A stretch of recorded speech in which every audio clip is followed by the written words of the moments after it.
just going to think of this conversation. And I think so. I think it's significant enough that it's definitely going to stick for sure. The 90s Nightmares Podcast. I'm here. You're here. I am so excited that you and I'm proud of us, dude. Yeah, finally. It has been a minute.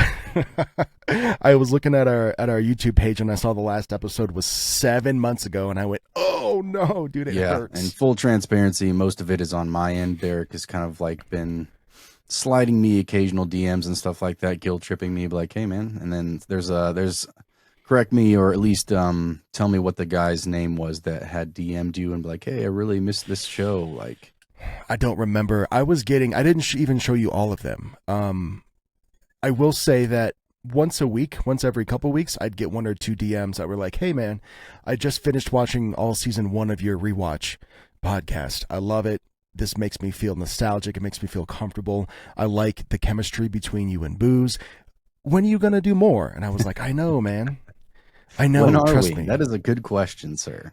But I am proud of both of us, dude. I'm not even going to mention how many times we scheduled this and then something, unbelievably wild happened that we were forced to reschedule. Definitely lost count of how many times that happened because it was all good. It was baby. A lot.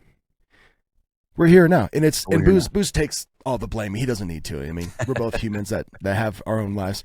But damn, dude, we're here. We made it. Season 2, episode 1 of Are You Afraid of the Dark? In the midst of all of our rescheduling and postponing, I forgot. I sat down this morning knowing that we were going to do this today. I sat down this morning and rewatched this episode for what I thought was the first time. But as I was watching it, I remember I've seen this no less than 2 or 3 times in the last few months. Yeah, I couldn't remember this one when you said that. And then once I watched it, I was like, oh, yeah, okay, I remember this one. Because I think I vaguely remember like falling asleep to this show a few times, and for some reason I woke up almost a couple of times remembering, like, and funny enough, the connection with the whole Sandman thing too, which is kind of funny. But I was like blurry eyed watching it, like, oh man, I do remember this episode though. Oh, the Sandman was getting to you, huh? Yeah, I think so. I think that the connection is there. Heck yeah, it worked. I'm gonna double check just a couple of settings right super duper quick. Oh, I'm unlisted. Okay, hold on. Public. Okay, well, as I'm messing with these settings, dude, The Tale of the Final Wish should air June 19th, 1993. Nice. It's a Kristen story, and those are, for me, I can't speak for both of us, but they're very hit or miss. She did Hungry Hounds. Mm-hmm. That's a fan favorite, right? Favorite. But she also did The Prom Queen, which I loved.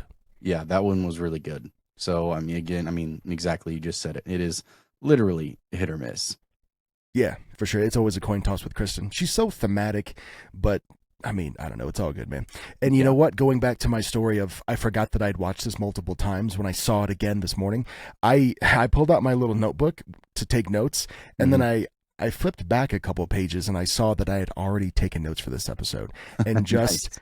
Forgot. So what I did was I just watched the episode again, just kind of like going over my notes in real time to make sure I didn't miss anything or want to change anything. I like your glasses today, dude. I've never seen you wear those before. These are newer. I got a buy one BOGO on like iExpress.com where you can get buy one get one, because I lost my other pair of glasses and I don't know where they went, and I'm kind of like gotten to the point where I'm like the old man and I don't even really want to mess with contacts anymore. So I have like contacts, but I really don't feel like messing with it. So these are new. We'll see how long they stay before they go missing too. Those frames look good on you, brother. Thanks, appreciate that. So this is an episode that's directed by DJ McHale, the series creator of Are You Afraid of the Dark? And right off the bat, in the intro where the Midnight Society is sitting around the campfire, Kristen says the words "scary tale." She says something like, "This isn't just a fairy tale; it's a scary tale." Which, here's your first fun fact of the episode: DJ McHale originally wanted to call the show "Scary Tales." Oh, okay. When he pitched it to Nickelodeon in literally 1990, they were like, yeah, no, I get it, but that doesn't fit the vibe of every other Nickelodeon show at the time, which was, you can't do that on TV, salute your shorts, stuff like that. Yeah. So he was kind of forced to switch it up to Are You Afraid of the Dark? I think that was their suggestion. So yeah, I don't know how I feel about that. I mean, obviously, looking back now, I think they obviously made the right choice. But Scary Tales, it doesn't fit. It doesn't. They're right in passing on that, I think. So there is probably a universe out there where Scary Tales did get greenlit, and that's just what everybody calls it. yeah. That I think it's just too vanilla. It's too plain. Like it needs some more. You know, it needs a little bit more sauce on top. I think I agree. As annoying as Are You Afraid of the Dark is to type out every couple of weeks, yeah. and write out on pen and paper. Right. Even the initials, if AOTD, those are just that. It's all. I'm bitching at this point. All right, let's keep going. Yeah. You know who Bobcat Goldthwait is, right? Yes, I do. Yes. We get him as the Sandman in this episode. I'm jumping ahead a little bit, but I mean, I was so excited to see him, and then I kind of realized that like him, Gilbert Gottfried, they all had guest appearances on the show, and I kind of realized if you've got, some would say, an annoying voice, I would say an iconic voice, you might have ended up on this show. Yeah, well, they both do have those iconic voices. There's no, I mean, you don't need to, you know who they are, whether you hear them, or see them. Like it's blatantly obvious, and they both have those for sure. Hence, iconic. Yes. Okay, where are we at here? Jeff Fisher did the music. Now, I don't remember because it's been give or take 7 months since we've done something like this. But do you remember if they always had like two people do the music, and one of them was great and the other one was just kind of so-so? Was Jeff Fisher the great one or the so-so one? Because I don't recall. That's a very good question. I don't remember either. It was exactly like what's her name stories. It was hit or miss, and one of them always hit and one of them always missed. And off the top of my head, I don't remember which one was which. That being said, how did you feel about the music in this one? It didn't hit for me. Yeah, that's kind of where I was at with it too. Might answer the question of was Jeff Fisher the hit or the miss, and I think he might have been the miss. I think so. I think the one that always hit was a woman, was it not? Oh, yeah. I don't remember her name though, dude. At least she guested a few of them or did a few of them, and they were always really, really good. And yeah, I can't remember the name off the top of my head, so it'll come to one of us later. Yeah. So we open this episode with another dream sequence, which is a recurring thing for Are You Afraid of the Dark? But I like it, dude, because you never really know if it's a dream or if it's real, and it kind of sets the pace for the episode, I think. Yeah. We find out that the little girl wakes up after her dream, looks under her bed, and she sees green, scaly arms, right? Mm-hmm. So she screams. Mom and Dad are pissed. Yeah. Rightfully so. Like they do. Yep. Rightfully so.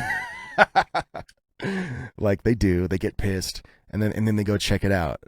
And then Dad does the funniest dad thing. I can appreciate this because I am a dad now too, and this is something that I would love to do to my kids. Yeah. But the whole family is safe in the doorway.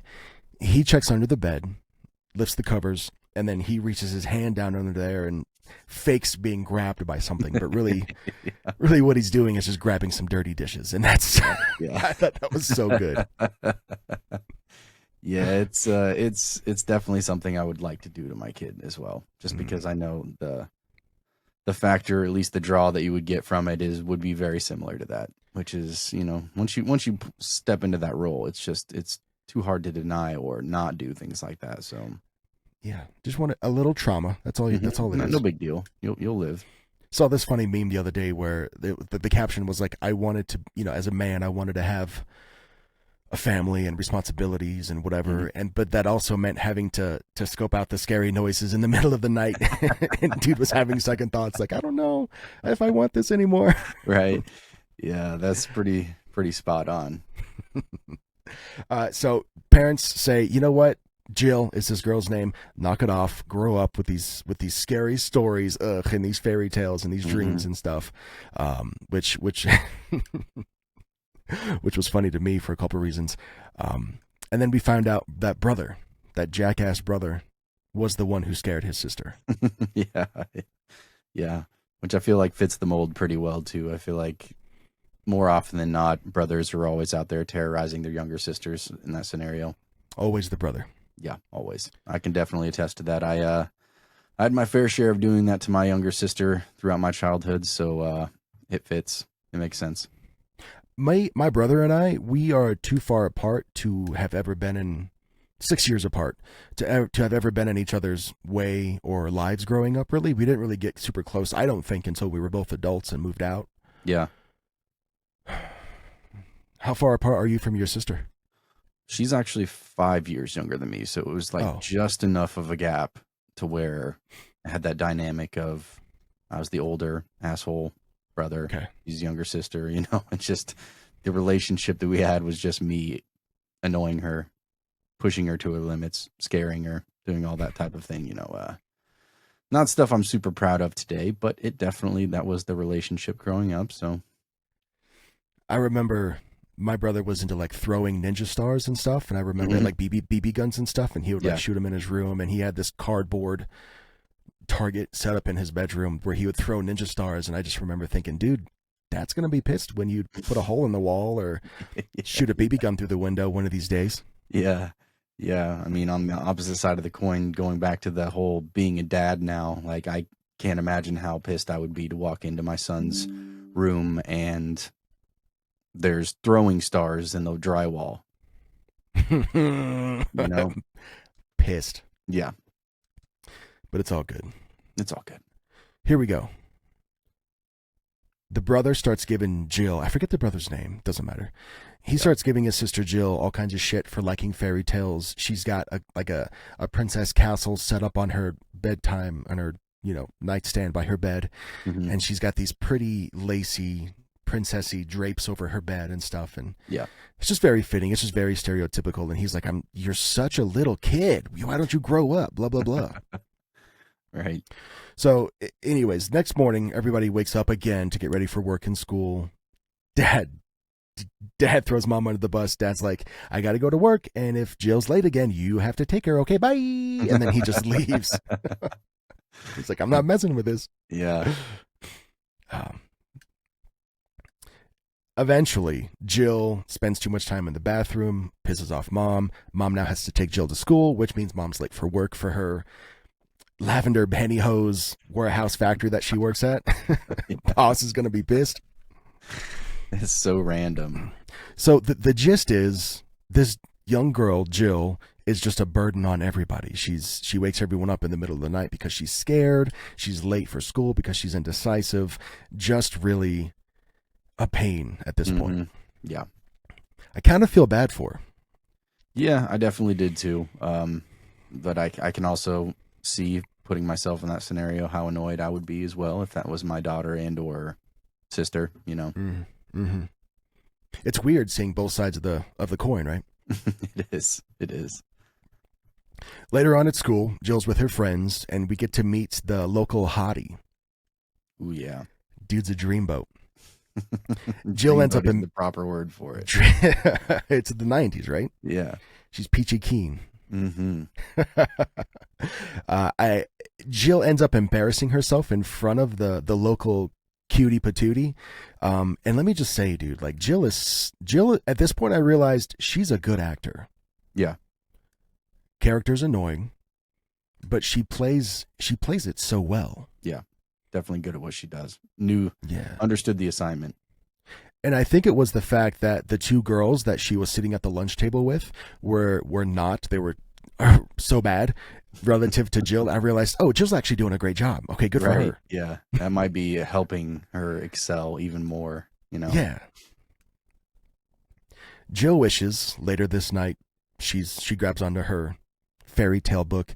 I think she's a shooting star or something, and she wishes upon a star that everyone would just leave her alone. Well, it's Are You Afraid of the Dark in the 90s. Guess what happens when you make a wish? Nothing good. Nothing good, dude. So she wakes up in a dream, but she's not really dreaming at all, which is, I don't know. That's a trope that I'm starting to really appreciate for the show. Yeah, it's kind of a running theme at this point. It's almost a lot of the time, especially like we talked about earlier, where we're kind of guessing at the beginning, like, is this a dream? Is this really happening? Is, Yes.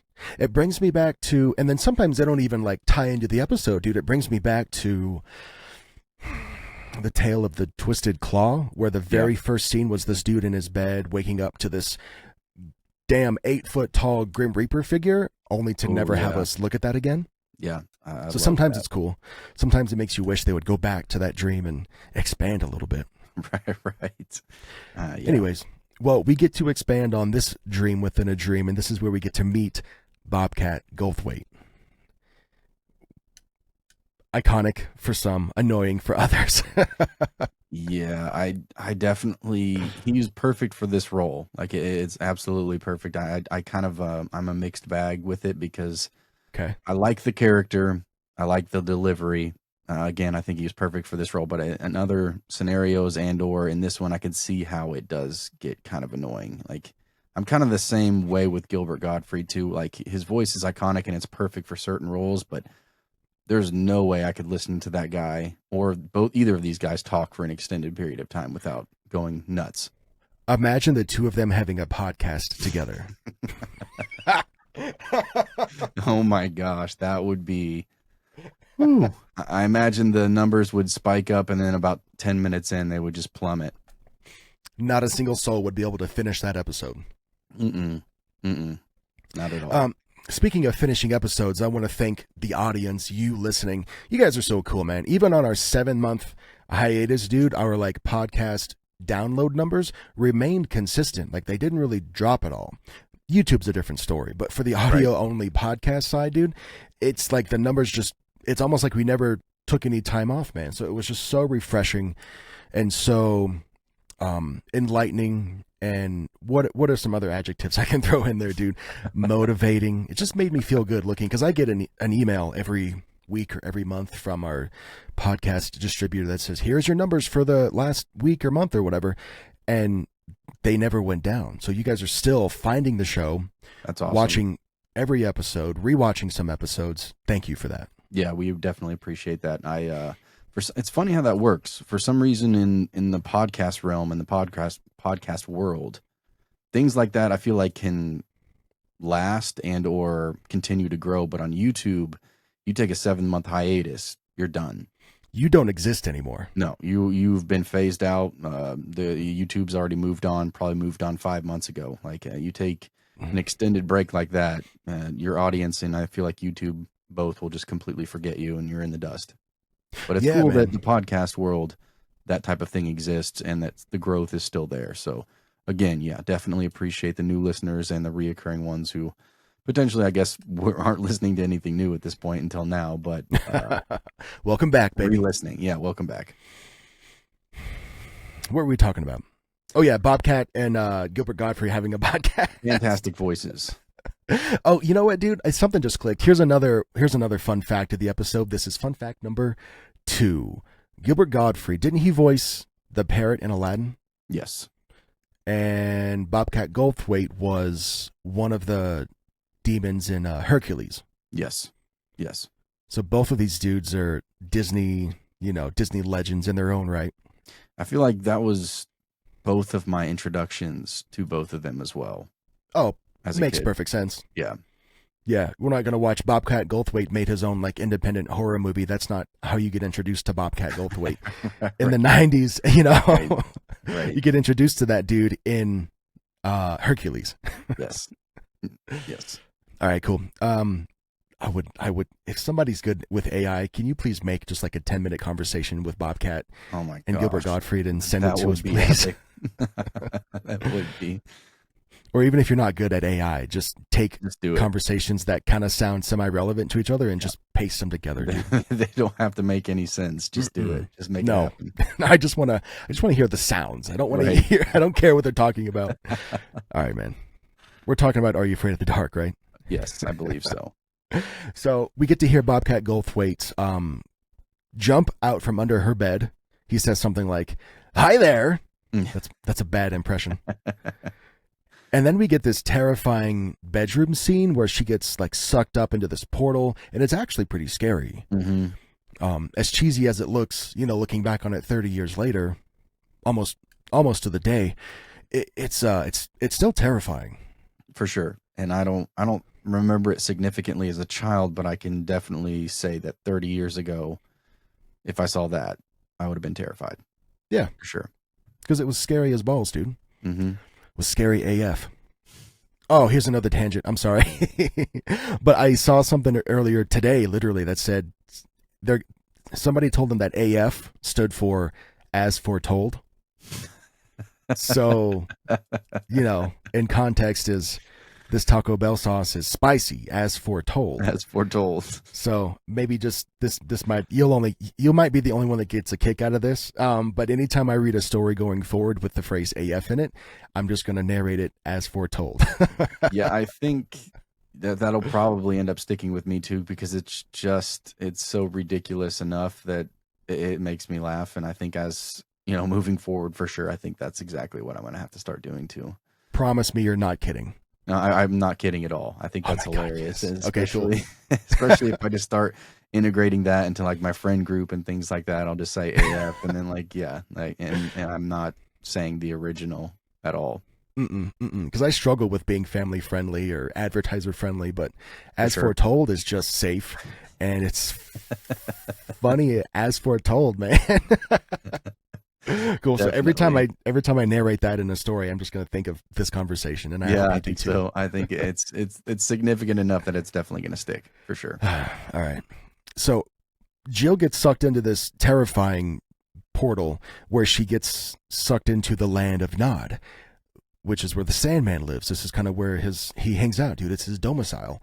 Mm-hmm. And one of the first things that I notice is he's got potions set up on one of his like lab tables. Yeah. And those potions include deep sleep, 40 winks, cat nap, snooze, out like a light, just hilarious, just way killing the joke, just hilarious phrases for sleep. Yeah, for sure. So that was super cool to see. And I also noticed that if you kind of like zoom out and imagine yourself on the set during production, there's not really a whole lot in that room. They didn't have a whole lot of props, but I think what they did to kind of not give you that sense of, hey, this is limited budget, they put that giant ass clock gear in the camera that kind of rotated like this in and out. So it just made it feel like there was a lot more going on. Yeah. I can see that. I think that was a smart set design move right there. Yeah. Well, do you have, I don't know if you've done any research, and what do you think, or at least ballpark budget per episode, what do you think that they had to work with? $600. Yeah. Yeah. I wouldn't really doubt it's much more. I have no idea. I can't imagine it being, like Game of Thrones, obviously level, but I imagine I had to work with a very little. Very, very little. And I can't tell, I guess we're only one episode into season 2, but it looks and feels just like season 1. So there wasn't an obvious upgrade or downgrade from what I can tell. And obviously $600 is a hyperbolic, understatement. If I had to take a legitimate stab at it, I don't know, dude. Somewhere between $5,000 and $10,000. Yeah, that's kind of where my head was, like 10 to 15,000, somewhere around there. And that includes paying the set guys, the crew, the director, the actors. Exactly. That includes all that money as well. And then on top of that, all the gear and the equipment, and then the actors. So I think 10, 20. Yeah. I'll do some research later on and we'll find out. All right.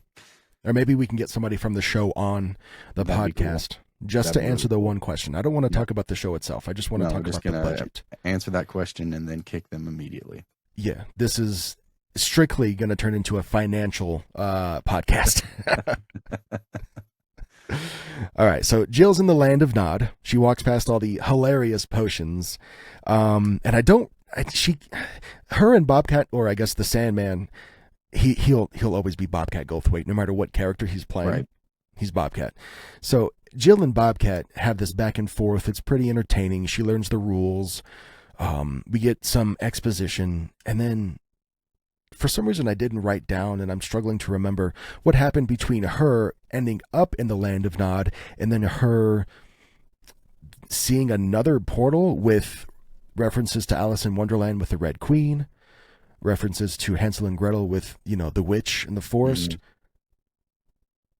Did you remember anything specific from that time period in the episode? I don't. I don't think anything really jumped out at me, honestly. Okay. Not that at least I can recall. All right. I bet if somebody made the connections for me or did a little hand holding, I'd be like, oh, okay, that makes sense. Yeah, now I know that. But just, off the top, yeah, I don't remember. Or nothing at least looked significant enough for me to recall or remember anything. So, All right. So let's fast forward then. She somehow finds out that the 4 foot tall hourglass in the middle of the room is his weakness. oh, yeah. And all you have to do to defeat the Sandman is just knock it over. Boom. And he's not an intimidatingly big or strong dude. He'll just make a bunch of sounds at you. Hopefully you He'll just don't talk you to death. Hopefully you don't knock it over. Well, she knocks the thing over. She actually picks it up and she makes it look really strong. I wonder if that was just good acting or if it actually weighed more than it looked. But I mean, again, if that was legitimate, that thing probably weighed 20, 30 pounds. Yeah. I mean, it looked like it was to me. So she was struggling, man. So she picks it up off the little stand that makes it easy to get to, and then she just plop drops that thing on the floor. You get some magic dust and some like CG particles and stuff, and then what happens next? Let me look at my notes. Oh yeah, so the Sandman screams, he's defeated, gets sucked away into wherever, mythical creatures go to die. And then we cut to Jill in her bed again, waking up. She's screaming, and we get a dolly zoom. Oh, yep. I love pointing out these dolly zooms, dude. They're so cool. Let me take a little drink. I'll do it too. Drink break. We need to get like one of those little break things like they have on TV with a upbeat music, the dun dun dun dun, and then just have some kind of thing come up and just says water break or aqua break. Water break. It's no more than 10 seconds long. Yeah, exactly. We'll be back in 10 seconds after we take a drink of this water. Check out the hoodie, dude. I'm surprised you haven't said anything. Oh, you get one? Yeah, I have. I forgot. Well, I have mine. I don't know why I didn't think to put it on. How come I can't figure out how to show it to the camera? Fuck. There we go. So it's the official 90s Nightmares logo on a hoodie, dude. They got this. This is available in the merch shop right now. The hoodie itself is super soft. It's very comfortable. I would get a size up. If you just like being comfortable. If you're like, get a size up. Fuck it, dude. You get it. Yep. That's what I did. The drawstrings are super cool. They look like they're kind of like jerseys almost, like hockey jerseys. It's really good material. I was actually genuinely impressed because I've definitely bought some merch off of other channels and plenty of things over time, and a lot of it does not hold up. And mine still looks exactly the same, and it's been through a lot of washes, and hell, I've even worn it to the gym and sweated my ass off in it and washed it. So I mean, it's big, comfy, soft. Drawstrings don't annoy me with like where they get like, they get one shorter than the other one and you can't get it fixed. I don't know. Definitely one of my favorite hoodies that I've ever bought for pretty much everything, because I can't get very, very many of them that actually stick like that and stay, usually at some point the logo or letters or numbers, whatever you got on it, starts fading, and mine still looks good. There's no cracking. Nope. I don't wash it inside out every time I wash it, and it still looks good. At this point, it's over 6 months old for sure. Yeah, dude, just wanted to do a little shameless plug, man. The hoodies are high quality. Yeah, go grab one. So let's we get the dolly zoom. Jill just woke up in her bed screaming again, but this time it's a happy scream. Yeah. And yeah, so mom and dad come in the room, like, what's wrong? What is it this time? There's bad attitudes, man. But it is probably 3 a.m. Jill is now okay with nightmares, and she's now okay with the idea of growing up and leaving, the so-called kiddie stuff behind. So we get some character development. We get a little arc there, which is way to go, Jill. Always cool. Way to go. Give Jill a round of applause. Well done. Well done. You go get that dreamboat now.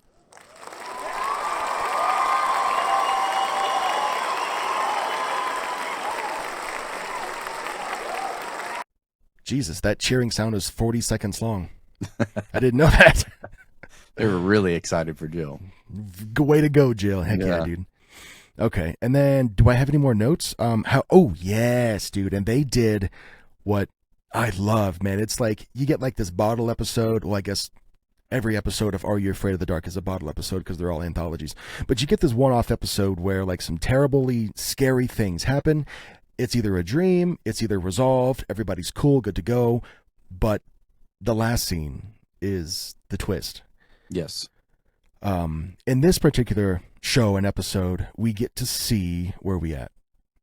We get to see the actual end of her story. And shit, dude, I don't remember the end of the book, but do you remember? Do you remember the quote?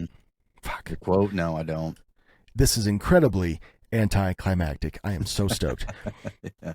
It's something, I'm going to butcher it, but it's something along the lines of, you hear the Sandman's voice and you get to see like her story and her book flip. There's like one last page and the Sandman's voice, Bobcat's voice, says something like, she thought the story was over, but it was really just in her head. She's going to regret ever getting back in that bed or something. Yeah, it was something to that effect. I mean, you definitely got more of it than I would have, so. Word up. Cool. I just made most of that up probably. But yeah, the idea is it's not over. And the most iconic version of this kind of trope to me was, I've talked about it before, but the end of the Boy Meets World episode, and then there was Sean, where there's a killer loose in the school. Most of every one of the cast member dies some horrific, death. Right. But we found out it's a dream. Sean was just dreaming in class the whole time. But when everybody leaves the classroom and it's all revealed that it wasn't real, the killer is in the classroom. He was hiding behind the TV and he leaves the classroom and cuts the lights. Just to give you this sense of like, it's really not just a dream. There's real terror to be afraid of. Right. And I'm sure we've talked about it, multiple times, but I prefer when shows and movies leave it to me or whoever's watching to, devolve it or imagine it in any way, shape, or form that they want to, because more often than not, in your own head, you have the scariest scenario to you that how that story would play out or what happens next. So in doing so, I feel like that makes it a hell of a lot more scary than them choosing one way to end it, like this, and that's just how it is. If that makes any sense. So I can't tell if you're for or against this kind of trope, this way to end an episode where it's like, like this. I'm definitely for it. I prefer it definitely, especially with Are You Afraid of the Dark and things in that kind of genre. Definitely prefer it. I enjoy it. I like the twist. It doesn't have to, I don't always like to have a happily ever after type of thing. I like the fact that they don't really lean into that trope as much as they do kind of created their own or have their own version of it. Okay. Gotcha. I couldn't tell. I am not a smart, individual. So I kind of like, well, I don't know. I can't say that because part of me is like, yeah, I like the way the end of the show because it kind of leaves it up to my own imagination. Was it another dream within a dream within a dream this time? But at the same time, I just want to know, which is why I love these like film theory YouTube channels. Have you come across much of these? I think I'm subbed to a couple of them. Yeah. There's some great ones out there, dude. But like these film theorists, like they just want answers, and they're gonna break down every single scene and every single movie and show and be like, okay, well if this guy was in the background of this, shot, then that means he's not really dead, and he'll probably come back one day. I just like wild stuff like that. I've definitely seen some like people getting like super serious about the Scream franchise and about like getting to the point where they're even asking the actors themselves like at like Comic-Cons and things like that, like, and they're like, whoa, I don't know how to answer that because you're diving way too deep into it that I don't even know. So, and it was never meant to be that deep, but it's just so it's just so easy and so fun to make it that deep. Right. And it's funny you brought up Scream because that's exactly what I was just referencing when it comes to seeing the character in the background. Stu Macher, one of the killers in Scream 1, sorry, spoiler alert, he was allegedly in the background of some shot in Scream 2. Yeah, I think I remember watching clips of something, and me personally, I respect Scream for what it is. Mm-hmm. And it's like, trying not to get off topic here, obviously, but I respect it for what it is. But it's me personally, it's definitely not in my top 5 like favorite scary movies of all time. So maybe that's, I don't know. I don't get the draw for it quite as much as everybody else, but that is, I'm 100% sure that I remember seeing quite a few channels that do that deep dive into things, and Scream is like, I feel like one of those big ones that a lot of people do with the fan theories and stuff like that. So there's a lot to grab onto there for sure. Yeah, for sure. Especially with how meta the movie is, because they'll have a scene. There was a scene in one of the more recent Screams where they're on a bus during Halloween time, and everybody's in a Halloween costume, which begs the question: do all of these movies and franchises and characters exist within the Scream franchise, next to the Stab franchise, which is, we're way off topic. yeah, we're going way off topic. The deep end of the pool for sure. Yeah, I mean it's cool that stuff like that exists, and that people are passionate enough about a franchise or whatever the movie is or TV show is to take it and go that far, because I guess you said it earlier, people just, I want answers. Even if I have to come up with them on my own, I'm going to get some kind of answer here. So I'm glad we're back, man. Yeah, it feels good. It feels good. I definitely missed it. And yeah, it's been way too long. You know what else I realized as I was flipping through my notes? I mentioned earlier in the episode I went back a couple of pages. That's because the one previous page that I also forgot that I wrote was a bonus episode that you and I did, and we recorded. Which one was that again? I don't know if I want to say. Okay, because we can talk about it offline if you want to, or remind me offline. I might just be like a surprise bonus episode for the homies that made it this far into this podcast episode. Thank you, love you, nice. Glad you're here. I guess you'll be the first to know that. We'll say it. So yeah, we recorded a rewatch episode of Hey Arnold, the Headless Caddy. Oh, yeah. Yep. You forgot all about that, didn't you, dude? Same. So when I'm cruising through my notes to make sure I didn't miss anything, I saw the Hey Arnold notes, and I went, oh, we recorded a whole episode, and I just forgot. Yeah, hell yeah. That's such a good episode, too. Boom. We'll call that a bonus episode, and we'll throw it up shortly after this one. Nice. Hell yeah. Cool, man. I think that's all I got. All right. What, do you remember what our scaling was or review? Oh, yeah. It was 1 to 5. 1 to 5. Let's rate the episode. Yes. Okay. In 5, 4, 3, 2, 1, 2. Okay, we agree. Yeah. I'm giving it a 2 because, I don't know, dude. Case in point, during one of the most action-packed and, one of the most important scenes of the episode, where Jill gets to meet the Sandman and she gets to learn what she's really up against, I forgot what happened, and I've watched the thing multiple times. I didn't even take notes during that scene because nothing really stuck out to me as something I needed to talk about. Yeah, that is a very, very good point, and it kind of just hammers home how I feel about it. Is I know I've watched this half asleep and fully awake many times, and it's just... I know I've seen it, but it's not one of those memorable ones where I'm just like, "Ooh, yeah, this episode."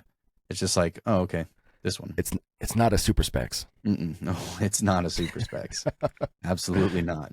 Oh, but there was Super Specs vibes in this episode where you got to see Bobcat Goldthwait's like face kind of like hover in the air for a little bit. Yeah. Oh, yeah. Yeah. The same way that they did that effect in Super Specs. So that was kind of like a nice little throwback. I don't know if they did that on purpose or not, but it was cool to see that and go, oh yeah. Oh yeah. Right?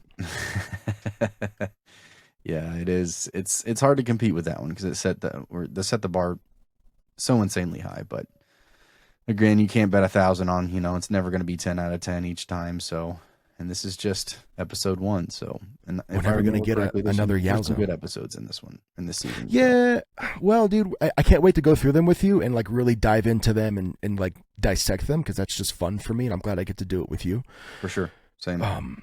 But season 2 is not starting off with a home run, man. No. And that's usually, episode 1, you really want to have your, at least one of your really good ones to initiate with, and this one is just.